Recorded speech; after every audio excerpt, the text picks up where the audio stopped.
Welcome back to the channel. Right over here is my little buddy I've been waiting for 3.5 months.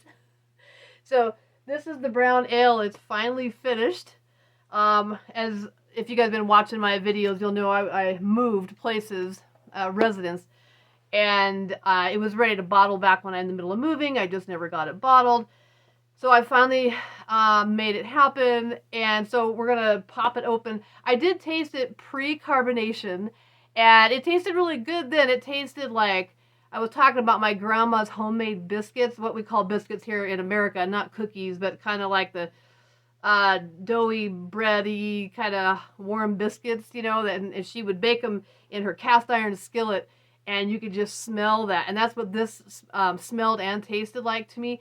And brown sugar, you know, it's very malty, as a brown often is. So this is that, just a brown ale.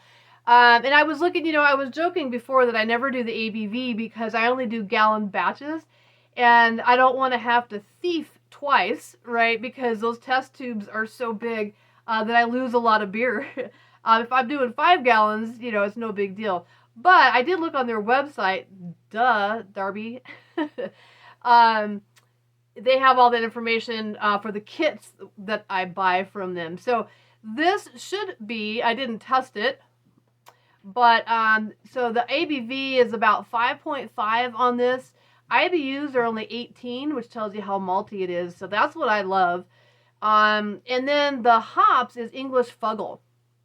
And of course they don't tell you what the yeast is, because that's kind of their trade secret. But anyways, the original gravity should have been about 1.057. And again, I didn't do an FG on it because I'm not actually doing my own ABVs, only because I'm doing these gallon batches. So anyways, here it is. You know, it's a nice kind of brown amber color. I feel like with these malt extract kits, they never get super dark except for the stout that I do.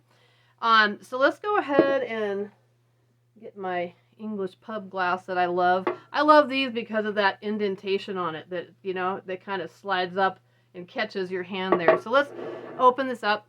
At least we know it carbonated, right? Whoop, the table's shaking, sorry. Maybe if I go like this, it'll counteract it. All right, so let's give it a good pour here. Let's see what kind of carbonation we may or may not have. I feel like I never get the best carbonation when I do these. Maybe I need to use a little more priming sugar. Yeah, it's got a good head on it there, but it's that real kind of thin foam that's going to go away, right? So let's see if I can, now that it's carbonated here. Yeah, so it's still got that grandma's biscuit brown sugar kind of smell. Real light kind of brown sugar smell to it too. But let's give it a try.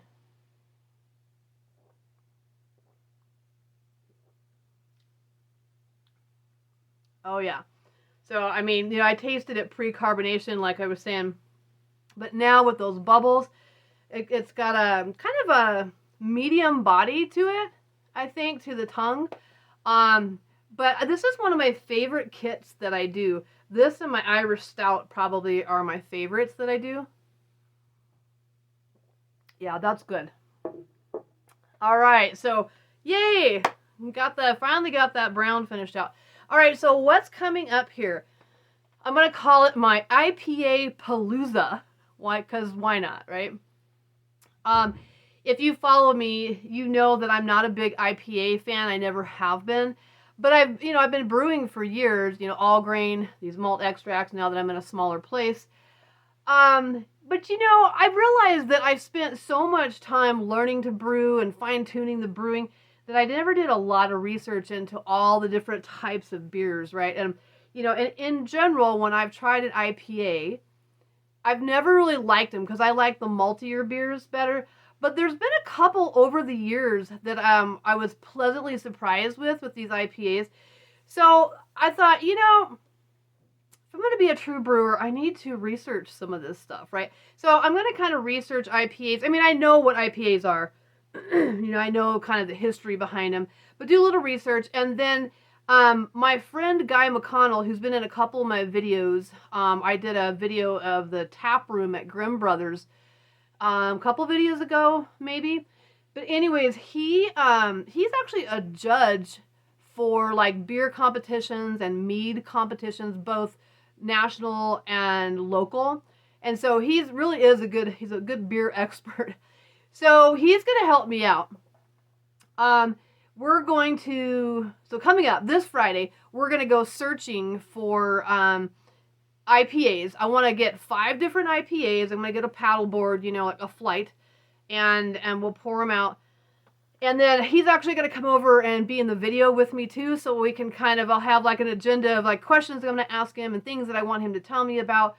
Because, just because something has a high IBU doesn't necessarily mean it's super, super bitter. I mean, it definitely indicates the bitterness, but it all also depends on, and obviously those of you that brew all the time know this, but it depends on when you put it in, how long you put in those hops. Is it, did you dry hop? Did you, so I want to ask him all of these questions and learn as much as I can about IPAs. I think it's fun sometimes when there's something you don't really like, to research it and try it. And maybe I can come up with, at least I'll understand them more. And if nothing else, maybe realize why I don't like them, But I don't like those real bitter beers. Now, what's funny about that is when I'm brewing, back when I was doing all grain, I like to taste all of my ingredients, while I'm brewing. And I would actually put, you guys probably do too, the hops, little pellets, little between my cheek and gum to taste the hops. Now, I actually like that, just briefly, just to kind of taste it and see what, how it's going to affect the beer.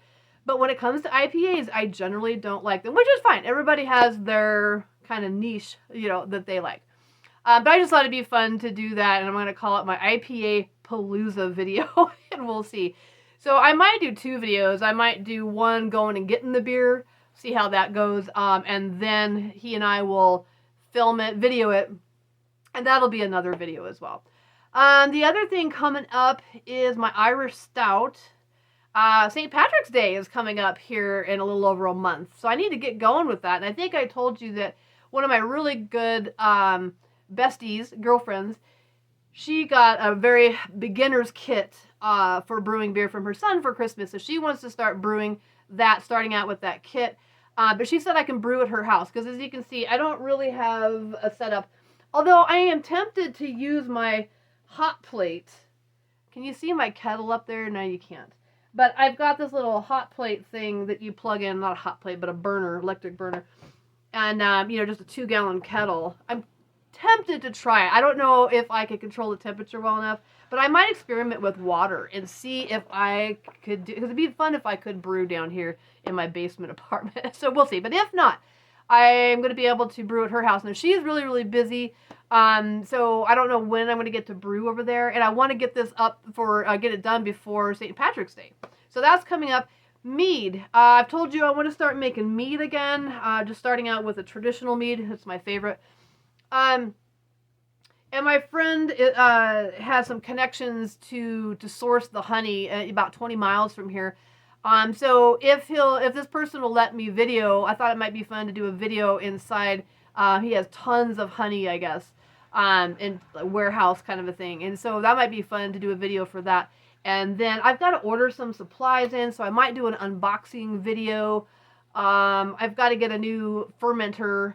The last couple videos, I think I told you, my glass carboy cracked when I went to clean it with hot water. It just cracked all the way up, and so I had to throw that out. I have 2, but I need 1 for my Irish Stout. I might actually go ahead and purchase, I used to have them, but they're just like the buckets that have like the little rubber gasket on top that you can put an airlock on, but that way the whole lid on that bucket comes off. So that if you want to do melomel, it's hard with the little skinny neck on a glass carboy to push all the fruit down in there to make a melomel. And so, yeah, I might try to get that. So if I get any of that stuff, I'll do some unboxing. We have a new meadery, the only meadery, I think, here in town in Loveland, Colorado. It is called Mead Krieger. They had their grand opening last Thursday, I believe it was. And I went, and it was really, really packed. And I had an Acer Glen that was really good. I ended up buying a bottle of that. And Acer Glen means it's got maple in it, maple syrup in it. So next time I go back to Mead Krieger, that could be another video. Maybe I'll show you guys that, and then maybe I can do a flight. You only do like 3 little glasses when you do a flight of mead there. But anyways, those are some videos that are coming up. Hope you guys enjoyed this, and cheers! Catch you on the next one. I'm out. Just kidding, I'm back. No, actually, I am kidding. You guys know that I usually come back because I forget something. Ha! I actually remembered everything this time. Bye, guys.